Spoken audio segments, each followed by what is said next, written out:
എന്ത് ചെയ്യാനോ എങ്ങനെയെങ്കിലും ജീവിക്കേണ്ടെന്ന് ഒരു വീട്ടിലാണെന്ന് അവിടുന്ന് സ്വസ്ഥമായിട്ട് കിടന്നുറങ്ങാൻ പറ്റിയല്ലാത്ത അവസ്ഥയാണ്. രാത്രിക്ക് പേടിയാണ്. പിള്ളേർ പറഞ്ഞു എന്നാ ഒച്ചകാട്ടാലും പുറത്തേക്ക് ഇറങ്ങിയേക്കരുത്, വീട്ടിൽ തന്നെ ഇരുന്നോണം, എന്നാ നശിക്കട്ടെ, മനുഷ്യർക്ക് കുഴപ്പമില്ലാതിരിക്കുമല്ലോ എന്ന് പറഞ്ഞ്. ആന ഒരു ദിവസമല്ല 3 ദിവസമായി അടുപ്പിച്ച് 2 മണി 5 മണി ഇങ്ങനെയുള്ള സമയങ്ങളിൽ ഇറങ്ങി വന്നിട്ടാണ് ഈ കൃഷി മൊത്തം നശിപ്പിക്കുന്നത്. നമ്മൾ വല്ലതും കൃഷി ചെയ്താൽ വിഷമിടാത്ത ഇതൊക്കെ വല്ലതും ഭക്ഷണം കഴിക്കാമല്ലോ എന്നോർത്ത് കുറച്ച് വാഴക്കൊലയൊക്കെ അവിടെ നിന്നൊക്കെ കിട്ടും. അതുകൊണ്ടൊക്കെ എങ്ങനെ കഴിഞ്ഞു പോവാ. കപ്പ തിന്നാൻ ഒരെണ്ണം കിട്ടും. അത് അങ്ങനെയുള്ള നമ്മൾ കൃഷിയോട് താല്പര്യം ഉള്ളവർ അങ്ങനെ ചെയ്യും. പിള്ളേർക്ക് അതിനോട് താല്പര്യം വരുന്നില്ല. ഈ കൃഷി നശിപ്പിക്കാന്ന് പറഞ്ഞാൽ വീടിനോട് ചേർന്നിരിക്കുന്ന വാഴ, തെങ്ങ്, വിളവെടുക്കാനായ കപ്പ, അതായത് ഇപ്പം പറിക്കാനിരുന്ന കപ്പയായിരുന്നു, ആ കപ്പ ചോടോട് പറിച്ചെടുത്തിട്ട് കപ്പ കിഴങ്ങ് മാത്രം തിന്നിട്ട് ആ തണ്ട് അവിടെ തന്നെ വെച്ചിട്ട് പോയിരിക്കുകയാണ്. രണ്ടുണ്ടായിരുന്നു അവർക്ക്. ഇന്ന് കയറിപ്പോയത് 2 ആനയെ അവർ കണ്ടതാണ്. അങ്ങ് ദൂരെ ഉള്ള മക്കള് രാവിലെ വിളിച്ചു പറഞ്ഞു, അമ്മയെ പള്ളിയിൽ പോയേക്കരുത്, അക്കരെ പള്ളിപ്പുരയുടെ അക്കരെ ഇപ്പുറക്കായിട്ട് ആനയുണ്ടെന്നാ പറയുന്നത്. അവിടുന്ന് ഞങ്ങൾ വിളിച്ചു പറഞ്ഞു. ശരിക്കും ഭയങ്കര ദയനീയം തന്നെയാണ്. ഈ ആന ചവിട്ടി ഒരാളെ കൊല്ലണമെന്നില്ല, ആന ആക്രമിക്കണമെന്നില്ല, ഇതിന് കണ്ട് പേടിച്ച് ഓടി വീണാലും ഭയങ്കര ദയനീയമാണ്. അത് നോക്കി അവർക്കൊക്കെ അത്രയല്ലേ ചെയ്യാൻ പറ്റുള്ളൂ. ആനെ പിടിച്ചു കിട്ടാൻ അവർക്ക് ഒരു സാധനം കൃഷി ചെയ്യാൻ പറ്റാത്ത സ്ഥിതിയാ. കപ്പ ഇട്ടാ കിട്ടിയല്ല പന്നി കാരണം. കപ്പ, ചേന, ഈ പറമ്പെല്ലാം ഇവിടെ ഒക്കെ കപ്പയും ചേനും ഇഞ്ചിയും ഒക്കെ നടന്നതായിരുന്നേ. അത് കിട്ടാഞ്ഞിട്ട് ഈ വാഴ വെച്ച വാഴയാണോ വല്ലപ്പോഴും കൊലയാണേലും വെട്ടിക്കൊടുക്കാമല്ലോ എന്നോർത്താ. അപ്പൊ അത് ഇതുപോലെ ആയിക്കഴിഞ്ഞാൽ ഇനി ആ ഭാഗത്ത് നിന്ന് ഇനി അങ്ങോട്ട് ഇറങ്ങുമെന്നുള്ള പേടിയാ. 11 മണിയായിട്ട് ഒരിടത്ത് പോയച്ചൊക്കെ വന്നിട്ട് വന്ന് കിടക്കുന്നതേ. അപ്പൊ 11 മണിയായപ്പോ അവള് പറഞ്ഞു എന്തോ ചവിട്ടുന്ന വെച്ച കേൾക്കുന്നു. ആരാണ്ട് മുറ്റത്തൂടെ ചവിട്ടുന്ന ഞങ്ങൾ പറഞ്ഞ തോന്നുന്നതായിരിക്കും പറഞ്ഞ് ഞങ്ങൾ ശ്രദ്ധിച്ചപ്പം പിന്നെ കേട്ടുമില്ല. കാട്ടിലൊന്നും ആനയ്ക്ക് തീറ്റയില്ല. അതാണ് മനുഷ്യക്ക് ജീവിക്കാൻ വരെ എപ്പോഴും പേടി തോന്നുന്നു. എന്നാന്ന് വെച്ചാൽ എപ്പോഴാ ഇത് വന്ന് വല്ല വീടും കൂടെ ഒട്ടിയും തകർക്കുമെന്ന് പേടിച്ചാ. നമസ്കാരം, ഞാനിന്ന് അയ്യങ്കുന്ന് പഞ്ചായത്തിലെ വാളത്തോട് എന്ന് പറയുന്ന പ്രദേശത്ത് തന്നെയാണുള്ളത്. കഴിഞ്ഞ എപ്പിസോഡിൽ നിങ്ങൾ കണ്ടു കാണുമല്ലോ, ആ ഒരു വീടിൻ്റെ തൊട്ട് പുറകിൽ വന്ന് വാഴയും കാര്യങ്ങളൊക്കെ നശിപ്പിച്ച രംഗങ്ങൾ. വാഴ മാത്രമല്ല, തെങ്ങുകളും പല പല കാർഷിക വിളകളൊക്കെ നശിപ്പിച്ച ഒരു സംഭവം ഉണ്ടായിരുന്നു. അപ്പോൾ ആ ഒരു പ്രദേശത്ത് തന്നെയാണ് അതിൻ്റെ അവിടുന്ന് ഒരു കുറച്ച് മാറിയിട്ടുള്ള ഒരു 1/4 കിലോമീറ്റർ മാറിയിട്ടുള്ള ഒരു പ്രദേശത്താണ് ഞാൻ നിൽക്കുന്നത്. കഴിഞ്ഞ ദിവസങ്ങളിൽ തന്നെ ഈ ഒരു പ്രദേശത്തും കാട്ടാന എത്തിയിരുന്നു. ഇവിടെയും ഒരു വീടിൻ്റെ പുറവശമുള്ള കുറേ വാഴകളും കാര്യങ്ങളൊക്കെ നശിപ്പിച്ചു എന്നാണ് ഇപ്പോൾ എനിക്ക് മനസ്സിലാക്കാനായിട്ട് സാധിക്കുന്നത്. ഏതായാലും എന്തൊക്കെയാണ് അവിടെ സംഭവിച്ചത് എന്നുള്ളതാണ് നമ്മൾ ഇന്നത്തെ എപ്പിസോഡിൽ കാണാനായിട്ട് പോകുന്നത് കേട്ടോ. ഈ ഒരു പ്രദേശത്തും കാട്ടാന ഇറങ്ങിയിട്ടുണ്ട്. നമ്മൾ കഴിഞ്ഞ എപ്പിസോഡിൽ കണ്ട ആ ഒരു പ്രദേശത്ത് നിന്ന് ഒരു 3/4 കിലോമീറ്റർ മാറിയിട്ടുള്ള ഒരു സ്ഥലമാണിത്. ഇവിടെ ഈ വീടിൻ്റെ പുറകിലായിട്ടുള്ള പ്രദേശത്തും ആന ഇറങ്ങി വാഴകളും മറ്റ് കൃഷികളൊക്കെ നശിപ്പിച്ചിട്ടുണ്ട്. എന്താണ് അവിടെ സംഭവിച്ചതെന്നുള്ളതാണ് നമ്മൾ ഇന്നത്തെ എപ്പിസോഡിൽ കാണാനായിട്ട് പോകുന്നത് കേട്ടോ. ചേച്ചിയുടെ പേരെങ്ങനെയാ? എൻ്റെ പേര് ഫിലോമിന. ഇത് കഴിഞ്ഞ ദിവസം ആന എപ്പോഴാണ് ചേച്ചി ഇവിടെ? കഴിഞ്ഞ ഞായറാഴ്ച രാത്രിക്ക് ഒരു 11 മണിക്ക് ശേഷം. 11 മണി വരെ ഞങ്ങൾ ഉറങ്ങിയിട്ടില്ല. അതുവരെ ഒന്നും ഒരു അനക്കമൊന്നും കേട്ടില്ല. ഞങ്ങൾ കിടന്നു കഴിഞ്ഞതിന് ശേഷം ആയിരിക്കാം. ഇത് ശരിക്കും വാളത്തോട് തന്നെ? വാളത്തോട്. ഞങ്ങൾ രാവിലെയാണ് അറിയുന്നത്. രാവിലെ അറിഞ്ഞില്ല, നല്ല മഴയായിരുന്നു, പുറത്തേക്ക് ഇറങ്ങില്ല. അപ്പൊ അതിലൊരാൾ പണിയാൻ പോയാൽ തിരിച്ചു വന്നപ്പോൾ ഇതെല്ലാം ആണോ വാഴയെല്ലാം നശിപ്പിച്ച് പറഞ്ഞപ്പോഴാണ് ഞങ്ങൾ കയറി നോക്കുന്നത്. അപ്പൊ അന്ന് ഉച്ചയോടുകൂടിയാണ് അത് അറിയാൻ സാധിച്ചത്. മഴയായിരുന്നു. പിന്നെ പറമ്പിലോട്ട് മാറിയാ പുഴുവൊക്കെ ഉണ്ട്. അതുകൊണ്ട് അങ്ങനെ ഞങ്ങൾ അധികം അങ്ങനെ ഇറങ്ങി നോക്കിയില്ല. പിന്നെ ആൾക്കാർ വന്നു കഴിഞ്ഞപ്പം ആ കൂടെയൊക്കെ ഒന്ന് പോയി നോക്കി കണ്ടു. കുറെ വാഴ ഒരു 10-40-50 വാഴ കളഞ്ഞിട്ടുണ്ട്. കൊല വന്നതും കൊലയ്ക്കായതും ഒക്കെ കൂടി ആയിട്ടുള്ളത് എല്ലാം നശിപ്പിച്ച് കളഞ്ഞു. കുറച്ച് കവുങ്ങ് വെച്ചിട്ടുണ്ട്. ആ കവുങ്ങെല്ലാം ഇടയ്ക്കിടയ്ക്ക് ചായച്ച് വാഴയെല്ലാം വീണ് അങ്ങനെ പോയിട്ടുണ്ട്. ഇതിനു മുന്നേ ഇങ്ങനെ ഈ പറമ്പിൽ ആന വന്നിട്ടുണ്ട്? ഇതിനു മുമ്പ് ആന വന്നിട്ടില്ല. പന്നി ശല്യം ഉണ്ടായിരുന്നു. പന്നി ഉണ്ടായിരുന്നു. ആന ഇങ്ങനെ ഇപ്പൊ ആദ്യമായിട്ട് വരുന്ന. പിന്നെ ഈ ചുറ്റുവട്ടം സ്ഥലത്ത് അപ്പുറത്തെ രാജേഷിന്റെ ഒരു പറമ്പിൽ വന്ന ആന പിന്നെ വാഴയൊക്കെ കളഞ്ഞായിരുന്നു. ആ കുഞ്ഞേട്ടന്റെ പറമ്പിലും കഴിഞ്ഞ വർഷം വന്നു. ഈ പറമ്പിൽ ഇത് ആദ്യമായിട്ട്. ഒരേ സ്ഥലത്ത് തന്നെ. അത്രയും നിരപ്പ് സ്ഥലം ആ വീടിനോട് അടുത്ത സ്ഥലത്ത്. ഞങ്ങളുടെ പിന്നെ ഇതാ ഇരട്ട തൊട്ടിയില്ല. അങ്ങനെ അത്ര ഇത് മനുഷ്യക്ക് ജീവിക്കാൻ വരെ എപ്പോഴും പേടി തോന്നുന്നു. എന്നാന്ന് വെച്ചാൽ എപ്പോഴാ ഇത് വന്ന് വല്ല വീടും കൂടെ ഒട്ടിയും തകർക്കുമെന്ന് പേടിച്ചാ. എന്തെങ്കിലും ഒരു ഇതിനു മുമ്പ് ആന വന്നിട്ടെന്ന് പറഞ്ഞാൽ ഈ ഞങ്ങളെ പരിസര പ്രദേശം ഈ പറമ്പ് വന്നിട്ടില്ല. പറമ്പെന്ന് പറഞ്ഞാൽ നമുക്ക് കാണുന്ന ഒരു നാശനഷ്ടങ്ങളൊന്നും ഉണ്ടാക്കിയിട്ടില്ല. ഇതിപ്പോ ആദ്യമായിട്ടാണ് ഇത്രയും നാശം വന്ന് നശിപ്പിച്ചല്ലേ. അത് ഇതാ ഇതെല്ലാം കറിയാം. കമുകൊക്കെ വെച്ച സ്ഥലമായിരുന്നു. താഴോട്ടൊക്കെ ഇയാളുള്ളതുകൊണ്ടാണ് ഒരിക്കലും ഇറങ്ങിയിട്ടില്ല. അവിടെ ഒരൊറ്റക്കൂട്ടം മാത്രം നിൽപ്പുണ്ട്. ബാക്കി അവിടെ നിന്ന് അങ്ങോട്ടുള്ളതല്ല കമുകിന് സംരക്ഷണമായിട്ട് വെച്ച വാഴയാണ്. വേനലാണെങ്കിൽ ഇച്ചിരി തണലൊക്കെ കിട്ടുമല്ലോ നേരത്തെ.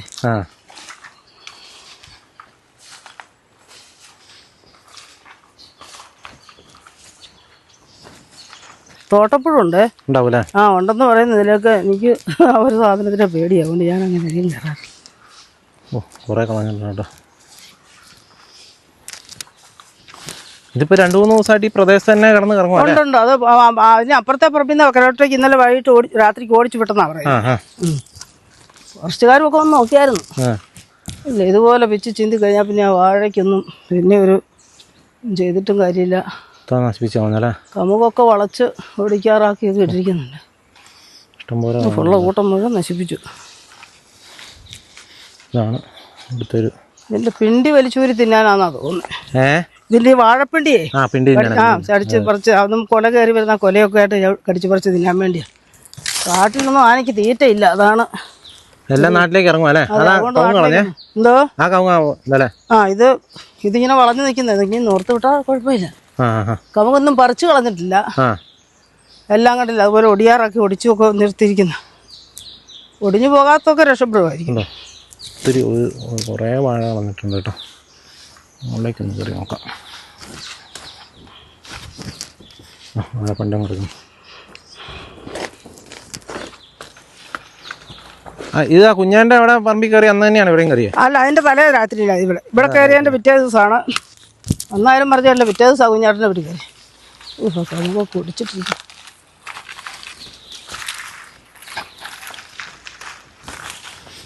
ഒന്നാമത്തെ കാര്യം പിന്നെ ഈ മൃഗങ്ങളൊക്കെ ഇറങ്ങി എല്ലാം നശിപ്പിക്കുന്നതുകൊണ്ട് ആളുകൾ ഇപ്പോൾ പറമ്പിലൊന്നും ചെയ്യുന്നില്ല കേട്ടോ. എല്ലാം ഒഴിവാക്കിയിടുക. അതുകൊണ്ട് എന്നാന്ന് വെച്ച് കഴിഞ്ഞാൽ ഇപ്പോൾ ഭയങ്കര ഭൂശല്യവും അതുപോലെ തന്നെ മറ്റ് പാമ്പ് പോലെയുള്ള ജീവികളൊക്കെ ഉണ്ടാകാനുള്ള സാധ്യത വളരെ കൂടുതലാണ്. കണ്ടോ പിണ്ടം കിടക്കുന്നുണ്ടോ? ഇതാണ് ഈ പ്രദേശത്തെ ഒരു സിറ്റുവേഷൻ കേട്ടോ. എത്ര വാഴയാണ് കളഞ്ഞേക്കുന്നതെന്ന് നോക്കി. കവുങ്ങ്, ഇതൊക്കെ ഒരു കവുങ്ങ് കേട്ടോ. കവുങ്ങ് ഇഷ്ടംപോലെ ഇതിൻ്റെ ഇടയ്ക്കോടെ കളഞ്ഞിട്ടുണ്ട്. വലിയ കവുങ്ങ് അല്ലാത്തതുകൊണ്ട് ആരും പെട്ടെന്ന് ഇതുപോലെ കാടല്ലേ കിടക്കുന്നത്. അതിന് നിൽക്കാൻ മുകളിലേക്ക് ഫോറസ്റ്റ് ആണോ? ഫോറസ്റ്റ് ഇത് കുറച്ച് ഞങ്ങളുടെ സ്ഥലമാണ്. അതിന്റെ മുകളിൽ വേറെ ഒരാൾക്കാരുടെ സ്ഥലമാണ്. ഒരാളുടെ കൂടെ സ്ഥലം കഴിഞ്ഞിട്ട് ഫോറസ്റ്റ്. ആ സ്ഥലം വേറെ ഒരു കൈവശ ഭൂമിയാണ്. ഇവിടെ മറ്റേ ഫെൻസിങ് ഒന്നും ഇല്ല? എന്തോ ഫെൻസിങ് ഒന്നും ഇല്ല? ഒന്നും ഇല്ലെന്ന് തോന്നി.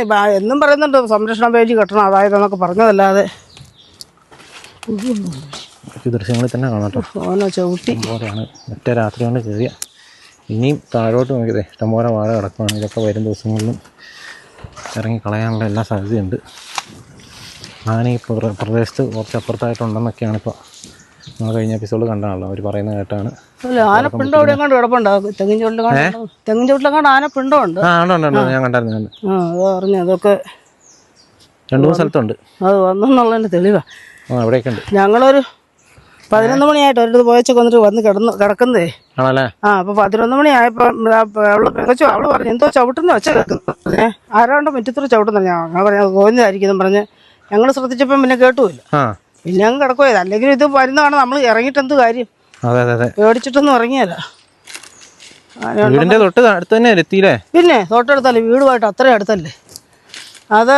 പക്ഷെ അവിടെ അങ്ങോട്ട് ആ മുറ്റത്തിലോട്ട് ഇച്ചിരി ഈടിയാണ്. ആ മുറ്റത്തിൽ ഇച്ചിരി ഈടി. അത് അവിടെ ഇച്ചിരി താഴ്ചയുണ്ട്. അതാന്ന് തോന്നുന്നു. ആ വാഴക്കൂട്ടത്തിന് പിടിച്ചില്ല. അതിനകത്തൊക്കെ അറിയാം. അതെ, അത് തന്നെ. അത് ഇടിഞ്ഞ അത് അവിടെ ചെന്നിട്ട് തട്ടിയാൽ താഴെ അത് വീഴും. അതിനകത്തറിയാം. ഇത് ഫോറസ്റ്റുകാരെ അറിയിച്ചായിരുന്നു ചേച്ചി? ഫോറസ്റ്റുകാരെ അറിയിച്ചു. അവർ വന്നോ? അവർ വന്ന് നോക്കി ഇന്നലെ. അവര് പറഞ്ഞു ഒരു പരാതി കൊടുക്കാൻ പറഞ്ഞു. അത് കൊടുത്തിട്ടുണ്ട്. ഭാഷയെ കൊണ്ട് കൊടുത്തിട്ടുണ്ട്. അത് ഇന്നലെ കൊടുത്തു. ഇന്നലെയാണ് അവർ ഫോറസ്റ്റുകാർ മിനിയാന്നെ വിളിച്ചു പറഞ്ഞു. അന്നേ പറയാം, അന്ന് പറയാം. ഞങ്ങൾ ഇന്നലെ മിനിയാന്ന് വൈകുന്നേരം അറിയുന്നു. അന്നേരം പിന്നെ ഇവിടെ ബന്ധപ്പെട്ടവരോടൊക്കെ പറഞ്ഞു. എപ്പോൾ പറഞ്ഞു ഫോറസ്റ്റുകാരെ വിളിച്ചു. വിളിച്ചിട്ട് അവർ ഇന്നലെ വന്നു. വന്ന് നോക്കി. അവർക്കൊക്കെ അത്രയല്ലേ ചെയ്യാൻ പറ്റുള്ളൂ. ആനെ പിടിച്ചു കിട്ടാൻ അവർക്ക് പറ്റും. പറ്റാത്ത സ്ഥിതിയാ. ഇതിപ്പം കപ്പ ഇട്ടാൽ കിട്ടിയല്ല പന്നി കാരണം. കപ്പ, ചേന, ഈ പറമ്പെല്ലാം ഇവിടെ ഒക്കെ കപ്പയും ചേനും ഇഞ്ചിയും ഒക്കെ നടന്നതായിരുന്നേ. അത് കിട്ടാഞ്ഞില്ല ഈ വാഴ വെച്ച. വാഴയാണോ വല്ലപ്പോഴും കൊലയാണേലും വെട്ടിക്കൊടുക്കാമല്ലോ എന്നോർത്താ. അപ്പോൾ അത് ഇതുപോലെ ആയിക്കഴിഞ്ഞാൽ പിന്നെ ആ ഭാഗത്ത് നിന്ന് പിന്നെ അങ്ങോട്ട് ഇറങ്ങുമെന്നുള്ള പേടിയാണ്. പിന്നെ ഇവിടെ ഈ കമുക് വെച്ചോണ്ട് പിന്നെ ഇവിടെ വാഴയൊക്കെ ഇഷ്ടംപോലെ വാഴയുണ്ടല്ലോ. ആ വാഴയുണ്ട്. അതങ്ങനെ വെച്ചാൽ അതാണ് കുറെ കൊല കിട്ടുന്നതായിരുന്നേ. അതൊരു ഇതെല്ലാം അത്യാവശ്യം ഇതെല്ലാം കൊലച്ചതും കൊലക്കാറായതും വലിയ വാഴകളാണ്. അപ്പൊ ഇങ്ങനത്തെ ഉള്ള ചെറുതായി ഇതേന്ന് പൊട്ടി കിളുത്ത് വരുന്നതേ ഉള്ളേ. അതൊക്കെ എല്ലാം കൊലച്ച വാഴ നോക്കി തന്നെ പിടിച്ചേക്കുന്നത്. അതെ അതെ വലുത് തന്നെ. അത് പിണ്ടിക്കാ, അത് നിങ്ങൾക്കറിയാം. പിണ്ടി കടിച്ച് പറിച്ച് വിത്തിന്നിട്ടുണ്ട്. വാഴപ്പിണ്ടി അങ്ങനെ ഉണ്ട്. അത്ര അതുപോലെയുള്ള കൂട്ടങ്ങളായിരുന്നു വാഴ. അതുപോലത്തെ വാഴക്കൂട്ടങ്ങളായിരുന്നു. ഇതിലൊരെണ്ണം കുറച്ചിരിക്കുന്നത്. അതുപോലെ കൂട്ടത്തിൽ കൊലയും കൊലക്കാറായതും ഒക്കെ ആയിട്ടാണ് നിന്നത്. അതെ, ആ ഒരു കൂട്ടം അവിടെ നിന്നു. അതിന് ഞങ്ങളവർക്ക് അയ്യണ്ടിയായിട്ടായിരിക്കും ഞങ്ങൾ ഓർത്തത്. അതെനിക്ക് ബുദ്ധിയുണ്ടല്ലോ ആനയ്ക്ക്. അയ്യോ പുറത്തെത്തും. അതാ ഞങ്ങൾ ഓർത്തുണ്ട്. പിന്നെ അത് വാഴക്കൂട്ടിട്ടുണ്ടോ പെരയുടെ പുറത്തോട്ടേ വീഴുള്ളൂ. അങ്ങനെയാണെങ്കിൽ അറിഞ്ഞാൽ ഞങ്ങൾ ഒന്ന് ഉറക്കം ഉണ്ടാക്കിയത്.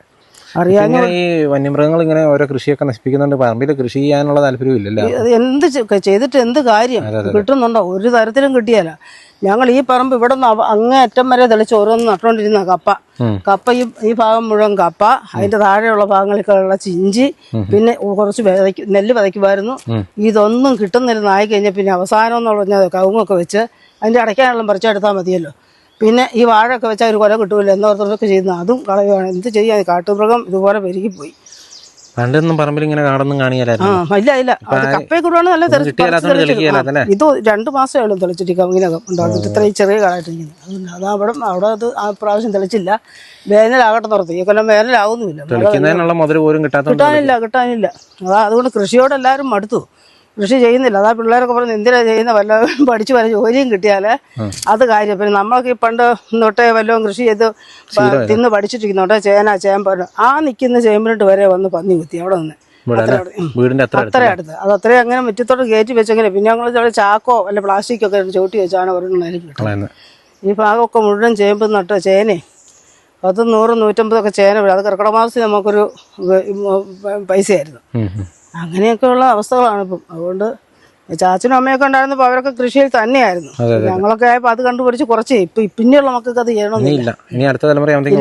ഇപ്പോൾ ഉള്ള പിള്ളേർ ഇവിടെ 4 പേരുണ്ട്. 3 പേര് ജോലി പുറത്താണ്. ഇവിടെ ഇളയ അവനും അവൻ്റെ ഭാര്യയേ ഉള്ളൂ. അവൻ കൂത്തുപറമ്പ് ജോലിയാണ്. അപ്പോൾ അവൾ ഇവിടെ ഇരുന്നും ചെയ്യുന്നു. പിള്ളേർക്ക് കൊണ്ട് കൃഷിയോടുള്ള താല്പര്യം നശിച്ചു. നമ്മൾ വല്ലതും കൃഷി ചെയ്താൽ വിഷമിടാത്ത ഇതൊക്കെ വല്ലതും ഭക്ഷണം കഴിക്കാമല്ലോ എന്നോർത്ത് കുറച്ച് വാഴക്കൊലയൊക്കെ അവിടെ നിന്നൊക്കെ കിട്ടും. അതുകൊണ്ടൊക്കെ എങ്ങനെ കഴിഞ്ഞു പോവാ. കപ്പ തിന്നാൻ ഒരെണ്ണം കിട്ടും. അത് അങ്ങനെയുള്ള നമ്മൾ കൃഷിയോട് താല്പര്യം ഉള്ളവർ അങ്ങനെ ചെയ്യും. പിള്ളേർക്ക് അതിനോട് താല്പര്യം വരുന്നില്ല. അവരും വല്ല ജോലി ചെയ്താലും കിട്ടാനില്ല. അതാണ് ഞങ്ങളടുത്ത്. ഇതിനിപ്പോ ഒരു പ്രശ്നം വരില്ല. ഈ വാഴയൊക്കെ ഇവിടെ നിന്നോളൂല്ലോ. അതിന് വേണ്ട എന്തെങ്കിലും ഇടയ്ക്കിടയ്ക്ക് വെച്ചിട്ട് വളവും ഇട്ട് വല്ല ഒന്ന് മണ്ണ് കുത്തി കൂട്ടി കൊടുത്താൽ മതിയല്ലോ എന്നൊക്കെ ഓർത്തിരുന്ന. അപ്പൊ അതിനോട് ഇങ്ങനെ ആക്രമണമായി. പിന്നെ എന്താ ചെയ്യുന്നത്? ഇപ്പം പിന്നെ വന്യമൃഗങ്ങളെ സംരക്ഷിക്കുമല്ലേ. അപ്പൊ നമ്മളൊന്നും ചെയ്യാനും പറ്റിയല്ല. ഇന്നലെയൊക്കെ ഇവരൊക്കെ വെടി പൊട്ടിക്കുന്നുണ്ടായിരുന്നേ. അപ്പൊ അതാന്ന് തോന്നുന്നു അപ്പുറത്തോട്ട് കിടന്നത് ഉണ്ടെന്ന് പറഞ്ഞു. അതിന് കുഞ്ഞാട്ടിന്റെ അപ്പുറത്തെ ഒരു പറമ്പിലുണ്ടെന്ന്. അവിടുന്ന് രാത്രി കയറ്റി വിട്ടെന്നാണ് പറഞ്ഞത്. അങ്ങനെയാണ് രണ്ടുണ്ടായിരുന്നു അവർക്ക്. ഇന്ന് കയറിപ്പോയത് 2 ആനയെ അവർ കണ്ടെന്നാണ്. 2 അവർ കണ്ടത്. അങ്ങ് ദൂരെ ഉള്ള മക്കള് രാവിലെ വിളിച്ചു പറഞ്ഞു. ഞാൻ രാവിലെ ഒന്നും പള്ളിയിൽ പോകുന്നായിരുന്നേ. അമ്മയെ പള്ളിയിൽ പോയേക്കരുത്, അക്കരെ പള്ളിപ്പുരയുടെ അക്കരെ ഇപ്പുറമൊക്കെയായിട്ട് ആനയുണ്ടെന്നാണ് പറയുന്നത്. അവിടുന്ന് ഞങ്ങൾ വിളിച്ചു പറഞ്ഞു. അതുകൊണ്ട് ഞങ്ങൾ ഇന്ന് പോയില്ല പള്ളിയിൽ. അങ്ങനെയൊക്കെയാണ് കാര്യങ്ങൾ ഇരിക്കുന്നത്. പിന്നെ എന്ത് ചെയ്യാനോ എങ്ങനെയെങ്കിലും ജീവിക്കേണ്ടെന്ന് ഒരു വീട്ടിലാണെന്ന് അവിടുന്ന് സ്വസ്ഥമായിട്ട് കിടന്നുറങ്ങാൻ പറ്റിയല്ലാത്ത അവസ്ഥയാണ്. രാത്രിക്ക് പേടിയാ. പിള്ളേർ പറഞ്ഞു എന്നാ ഒച്ചക്കാട്ടാലും പുറത്തേക്ക് ഇറങ്ങിയേക്കരുത്, വീട്ടിൽ തന്നെ ഇരുന്നോണം, എന്നാ നശിക്കട്ടെ, മനുഷ്യർക്ക് കുഴപ്പമില്ലാതിരിക്കുമല്ലോ എന്ന് പറഞ്ഞ് അങ്ങനെ പിള്ളേരാണെങ്കിലും പേടിച്ച് അതുങ്ങളും വിളിച്ച് പറഞ്ഞുകൊണ്ടിരിക്കുക. അതേ അവസ്ഥയാണുള്ളത്. ഈ കമുകൊക്കെ ആണെങ്കിൽ വെള്ളം ഒഴിച്ച് വളർത്തിയതാണ്. വേനക്ക് വെള്ളം ഒഴിച്ചാണ് ഇപ്പൊ ഇത്രയും പിടിച്ച് നിൽക്കുന്നത്. അല്ലെങ്കിൽ നിൽക്കാലോ. ഇവിടുത്തെ കടുത്ത വേനൽ വന്നാലേ കഷ്ടപ്പെട്ട് വെള്ളവും ചെറിയ കവുങ്ങായതുകൊണ്ട് ഒരു നഷ്ടപരിഹാരം കിട്ടൂലല്ലേ. ഇപ്പൊ ഇനി ഇതിനോടൊന്നും വേണ്ട. ഇത് വളർന്നു പോകുന്നുള്ളൂ, വെള്ളം ഒഴിക്കണ്ട. ഇതുവരെ വെള്ളമൊക്കെ നനച്ചാണ് ഇത്ര ആക്കി വിട്ടത്. 3-ാം കൊല്ലം ഇത് നട്ടിട്ട്. ഫോറസ്റ്റുകാരെ എടുത്തോണ്ട് പോയിട്ടുണ്ട്, എന്താണെങ്കിലും ആകട്ടെ. ചേട്ടന്റെ പേരെങ്ങനെയാണ്? എൻ്റെ പേര് ഷിജോ. ഇവിടെ എന്താ ചേട്ടാ ഇപ്പോഴത്തെ ഒരു അവസ്ഥ എന്ന് പറയുന്നത്? ഇപ്പോഴത്തെ അവസ്ഥ ഭയങ്കര മോശമാണ്. കാരണം വെച്ച് കഴിഞ്ഞാൽ ആന ഒരു ദിവസമല്ല 3 ദിവസമായി അടുപ്പിച്ച് 2 മണി, 5 മണി, ഇങ്ങനെയുള്ള സമയങ്ങളിൽ ഇറങ്ങി വന്നിട്ടാണ് ഈ കൃഷി മൊത്തം നശിപ്പിക്കുന്നത്. ഈ കൃഷി നശിപ്പിക്കുക എന്ന് പറഞ്ഞാൽ വീടിനോട് ചേർന്നിരിക്കുന്ന വാഴ, തെങ്ങ്, അവര് വിളവെടുക്കാനായ കപ്പ, അതായത് ഇപ്പം പറിക്കാനിരുന്ന കപ്പയായിരുന്നു, ആ കപ്പ ചോടോട് പറിച്ചെടുത്തിട്ട് കപ്പക്കിഴങ്ങ് മാത്രം തിന്നിട്ട് ആ തണ്ട് അവിടെ തന്നെ വെച്ചിട്ട് പോയിരിക്കുകയാണ്. ശരിക്കും ഭയങ്കര ദയനീയം തന്നെയാണ്. ഈ സമയങ്ങൾ എന്ന് പറയുമ്പോൾ ഈ മഴയായതുകൊണ്ട്, അല്ലെങ്കിൽ ടാപ്പിങ്ങിന് ആൾക്കാർ ഇറങ്ങുന്ന ഒരു സാഹചര്യം കൂടെ ഉണ്ടായിരുന്നു. ടാപ്പിങ്ങിന് ആൾക്കാർ ഇറങ്ങി ഈ ആനയെ കണ്ട് പേടിച്ചോടി വീഴുകയോ അങ്ങനെ എന്തുകൊണ്ട് ഈ ആന ചവിട്ടി ഒരാളെ കൊല്ലണമെന്നില്ല, ആന ആക്രമിക്കണമെന്നില്ല, ഇതിന് കണ്ട് പേടിച്ച് ഓടി വീണാലും ഭയങ്കര ദയനീയമാണ്. ഇതിനെ എത്രയും പെട്ടെന്ന് ഇവിടുന്ന് തുരുത്തി നമ്മളെ ഇവിടെ നാടിനൊരു സ്വസ്ഥ വിഹാരം ഉണ്ടാക്കണമെന്നാണ് എൻ്റെ ഒരു അഭ്യർത്ഥന. ഇപ്പൊ എത്ര നാളായിട്ട് ഇവിടെ ഇങ്ങനെ ഈ പ്രശ്നങ്ങൾ? ഇപ്പൊ ഈ 2 ദിവസമായിട്ടാണ് ഇങ്ങനെ ഇറങ്ങി വരുന്നുള്ളൂ. ഈ മൂന്ന് ദിവസവും ഓരോ വീടിന്റെ മാറി മാറി അടുത്തടുത്ത സ്ഥലങ്ങളിൽ ഈ 3 ദിവസമായിട്ടാണ് ഇങ്ങനെ വരുന്നുള്ളൂ. കഴിഞ്ഞ കൊല്ലം ഇതേ വീട്ടിൽ ഇങ്ങനെ വന്നായിരുന്നു. കഴിഞ്ഞ കൊല്ലം ഇതേ വന്നായിരുന്നു. ഇപ്പം ഈ കൊല്ലം ഈ സമയം തന്നെ വന്ന് ഇതേപോലെ കൃഷി നശിപ്പിക്കുകയാണ്. ഫോറസ്റ്റുകാരുടെ ഇടപെടൽ എങ്ങനെയാണ് ഇതിൻ്റെ അകത്ത്? ഫോറസ്റ്റുകാർ ഇന്നലെ ഒരു 12:30 വരെ ഇവിടെ ഉണ്ടായിരുന്നു. 5 മണിക്ക് ആന വന്നു കൃഷി നശിപ്പിച്ചു. മിനിങ്ങാന്ന് 1:30 വരെ ഉണ്ടായിരുന്നു. 2 മണിക്ക് ആന വന്നു. ഈ 1:30-2 മണി വരെ എന്ന് പറയുമ്പോൾ ഇവർ പടക്കം പൊട്ടിക്കുകയോ ആന ഇതെല്ലാം ചെയ്തിട്ടാണ് ആ സമയം വരെ ഇവിടെ ഉണ്ടാവും. പക്ഷേ എന്ത് പടക്കം പൊട്ടിച്ചെന്ന് പറഞ്ഞാൽ ഇവർ പോയി ഒരു അരമണിക്കൂറിൽ 1 മണിക്കൂർ കഴിയുമ്പോഴത്തേക്കും ആന വീണ്ടും വന്ന് ഈ കൃഷി മൊത്തം നശിപ്പിക്കുകയാണ്. ഭയങ്കര ബുദ്ധിമുട്ട് തന്നെയാണ് ഇത് മൊത്തം ഒരു കാർഷിക മേഖലയല്ലേ? അതെ, കാർഷിക മേഖലയാണ്. ഇവിടെ ഇതേ ഉള്ളൂ മെയിനായിട്ട് ആൾക്കാർ ഇതാണ് കാർഷിക അഭിവൃദ്ധി. ടാപ്പിംഗ് തൊഴിലാളികളായിരിക്കും ഇതിൻ്റെ അകത്ത് ഏറ്റവും ബുദ്ധിമുട്ടാൻ പോകുന്നത് അല്ലേ? വല്ലാണ്ട് ബുദ്ധിമുട്ട് ടാപ്പിംഗ് തൊഴിലാളികളാണ്. എന്ന് വെച്ച് കഴിഞ്ഞാൽ ആ ഏരിയ, ഈ കാണുന്ന ഏരിയ മൊത്തം റബ്ബറിൻ്റെ ഏരിയയാണ്, കൂടുതൽ റബ്ബറുകളാണ്. ഈ ഇടയ്ക്കുള്ള ഈ വാഴ, ഈ ചെറിയ കൃഷികൾ, വീട്ടാവശ്യത്തിന് വേണ്ടി മാത്രം ചെയ്ത കൃഷികളാണ് ഈ കപ്പയും ഈ വാഴയും. ആ വീട്ടുകാർക്ക് മാത്രം അങ്ങനെ ഒരു ചെയ്യുന്നത്. പക്ഷെ അതുവരെ നശിപ്പിക്കുന്നു. ടാപ്പിങ്ങിന് ഇപ്പം ഈ കാണുന്ന ഈ തോട്ടം മൊത്തം ടാപ്പിങ്ങിൻ്റെ തോട്ടങ്ങൾ ഇത് മൊത്തം ആൾക്കാർക്ക് ഇറങ്ങി നടക്കാനൊന്നും ഭയങ്കര ബുദ്ധിമുട്ടുള്ള ഇതായി വരിക. ആനയല്ലാതെ കുരങ്ങുണ്ട്, പന്നിയുണ്ട്. അത് പിന്നെയും നമുക്കൊരു ഇതുണ്ട്. പക്ഷേ ഈ ആന എന്ന് പറയുമ്പോൾ മനുഷ്യനെ ഭയങ്കര ബുദ്ധിമുട്ടുള്ളതാണ്. കുരങ്ങ് ഇവിടെ ഇപ്പം താഴെ നമ്മളെ പള്ളീൻ്റെ അവിടെ കുരങ്ങ് എപ്പോഴും ഉണ്ട്. ആ തേങ്ങ മൊത്തം നശിപ്പിക്കുന്നത്. നഷ്ടപരിഹാരവും കൃത്യമായിട്ടൊന്നും കിട്ടുന്നുണ്ട്. ഞാൻ ചോദിച്ചപ്പം 23 വരെയുള്ളത് കൊടുത്തിട്ടുണ്ടെന്നാണ് പറഞ്ഞത്. 23 വരെയുള്ള നഷ്ടപരിഹാരം എല്ലാം കൊടുത്തിട്ടുണ്ടെന്ന് പറഞ്ഞു. അത് കഴിഞ്ഞിട്ട് ഇങ്ങോട്ടേക്കുള്ളത് കൊടുക്കാനുണ്ടെന്നാണ് പറഞ്ഞത്. ഇപ്പം നിങ്ങൾ കണ്ടല്ലോ, ഇതാണ് നമ്മൾ അയ്യങ്കുന്ന് പഞ്ചായത്തിലെ വാളത്തോട് എന്ന് പറഞ്ഞ പ്രദേശത്ത് വന്നപ്പോൾ നമ്മൾ കണ്ടത്. കഴിഞ്ഞ ഈ എപ്പിസോഡിലും കൂടെ ഉള്ള പ്രദേശങ്ങളാണ് നമ്മൾ ഈ ഒരു ദിവസം നമ്മൾ കവർ ചെയ്തത്. കൃഷി ഏകദേശം അസാധ്യമായ ഒരു സ്ഥിതിയിലേക്കാണ് മാറിയിരിക്കുന്നത്. കൃഷി ചെയ്തിട്ട് കാര്യമില്ല എന്നുള്ള ഒരു ചിന്താഗതിയിലേക്ക് കർഷകരെല്ലാം എത്തി തുടങ്ങിയെന്നല്ല, ഓൾറെഡി എത്തിക്കഴിഞ്ഞു. അതാണ് ഇപ്പോഴത്തെ ഒരവസ്ഥ. മറ്റ് കൃഷികളെല്ലാം ഒഴിവാക്കി റബ്ബറും അങ്ങനത്തെ ഉള്ള സാധനങ്ങൾ മാത്രമായിട്ട് ഒതുക്കി കൂടുന്ന ആൾക്കാർ പോലും ഇപ്പോൾ റബ്ബർ പോലും ഒഴിവാക്കേണ്ട സ്ഥിതിയിലേക്ക് കാര്യങ്ങൾ വരികയാണ്. റബ്ബറിൻ്റെ പോലും തൊലി ആന തിന്നുന്നുണ്ട്. കഴിഞ്ഞ എപ്പിസോഡിൽ നമ്മൾ കണ്ടാണ് ഒരു കടപ്ലാവിൻ്റെ തൊലിയൊക്കെ കാട്ടാന മൊത്തം കളഞ്ഞിരിക്കുന്നത് കണ്ടിട്ടാണ്. ആ ഒരു വലിയ മരം മൊത്തം ഉണങ്ങിപ്പോയി. ഇതുപോലെ തന്നെ വലുതും ചെറുതുമായ നഷ്ടങ്ങളാണ് കർഷകർക്ക് പല പ്രദേശങ്ങളിലും ഉണ്ടാകുന്നത്. പലതൊന്നും റിപ്പോർട്ട് ചെയ്യപ്പെടുന്നത് പോലും ഇല്ല കേട്ടോ. ഈ ഒരു സംഭവം ഞാൻ ഇവിടെ വന്നപ്പോൾ ഞാൻ ആദ്യം നമ്മൾ കഴിഞ്ഞ ദിവസം കാണിച്ച എപ്പിസോഡിൽ ആ ഒരു പ്രദേശം എടുക്കാനായിട്ടാണ് വന്നത്. അവിടെ വന്നപ്പോഴാണ് ഈ ഒരു സംഭവമൊക്കെ അറിഞ്ഞത്. അതുപോലെ കാട്ടാന ശല്യവും മറ്റ് വന്യമൃഗ പ്രശ്നങ്ങളൊക്കെ ഉണ്ട്. ആറളം പ്രദേശത്ത് നിന്ന് ഓടിക്കുന്ന കാട്ടാനകളൊക്കെ നേരെ ഈ ഒരു വഴിക്കാണ് വരുന്നത്, ഇങ്ങോട്ടാണ് വരുന്നതെന്നാണ് നമ്മൾ കഴിഞ്ഞ എപ്പിസോഡിൽ ആ ചേട്ടൻ പറഞ്ഞത് നമ്മൾ കേട്ടാണ്. ഏതായാലും വലിയ ബുദ്ധിമുട്ടി തന്നെയാണ് മലയോര മേഖലയിലുള്ള മിക്ക പ്രദേശത്തെയും ആളുകളുള്ളത് എന്നുള്ള എല്ലാ എപ്പിസോഡിലും പറയുന്ന പോലെ ഞാൻ ഈ പ്രാവശ്യം പറയുകയാണ്. വലിയ ബുദ്ധിമുട്ടി തന്നെയാണ് കർഷകരുള്ളത്.